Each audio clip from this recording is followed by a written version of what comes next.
beloved community. It's good to be with you this Sunday. Today, we're going to be going back to the beginning, the very beginning, and looking at the book of Genesis, a little snippet from the creation story, in which we learn something about human relationships, one of Mercy's favorite topics. But of course, we always want them to be healthy, life-giving, mutual relationships.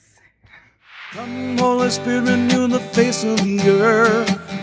Set your people free. Come, Holy Spirit, renew your image in us. Heal our humanity. Hello, beloved community.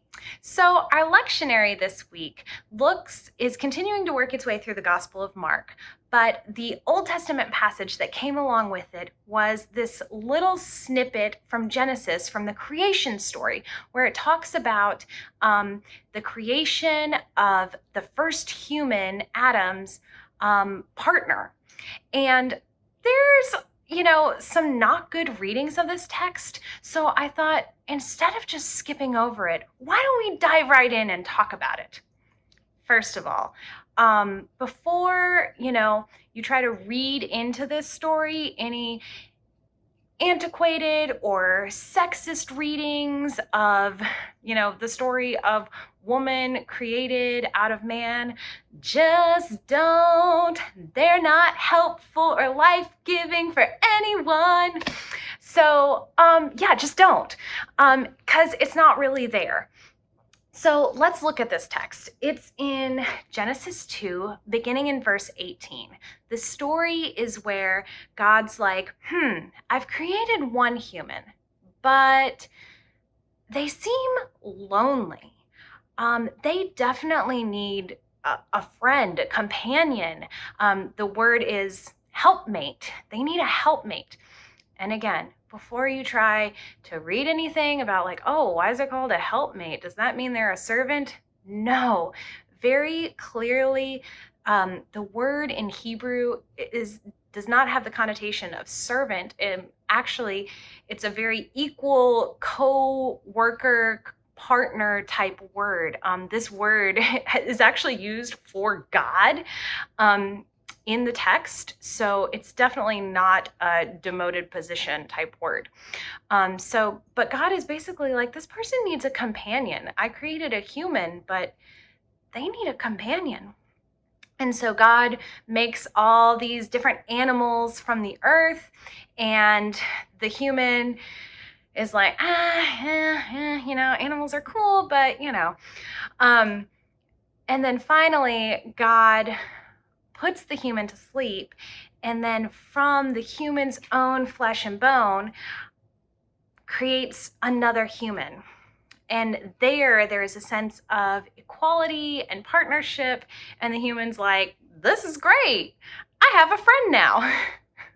What I love about this passage is, though it's been misused so many times, what a beautiful origin story that one of the first gifts that God gives humanity is relationship and partnership.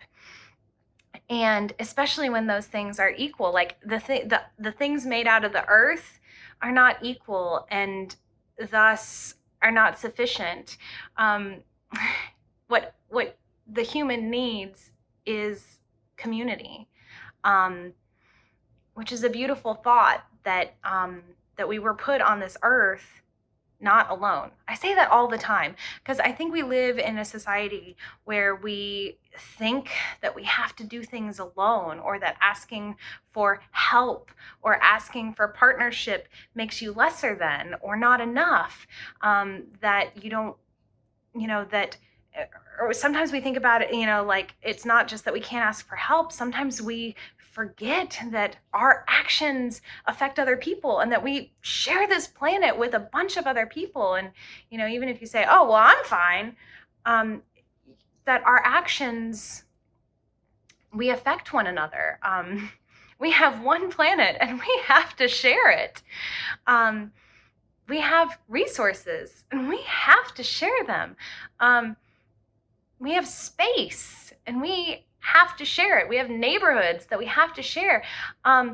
We weren't put on this earth alone.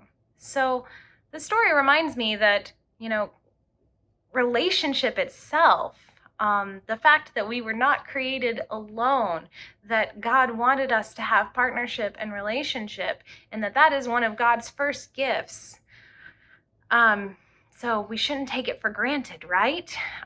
We should work to make our relationships, our communities, our society. One of the translations of this passage that I read said, like, this is the beginning of society. That because this is humans, creating something that's not just them, not just one. So we have to work to make our relationships healthy and make our communities healthy. We have to remember that we're not on this planet alone, and that it's not all about me. And we also have to remember that, like, that is a gift, just me by myself is not enough. And I love my cat, but, the other humans around me who are also created in the image of God, we're made from the same bones, the same flesh. We're made of the same stuff. And I want to build healthy relationships and healthy community with my fellow brothers and sisters and siblings in Christ.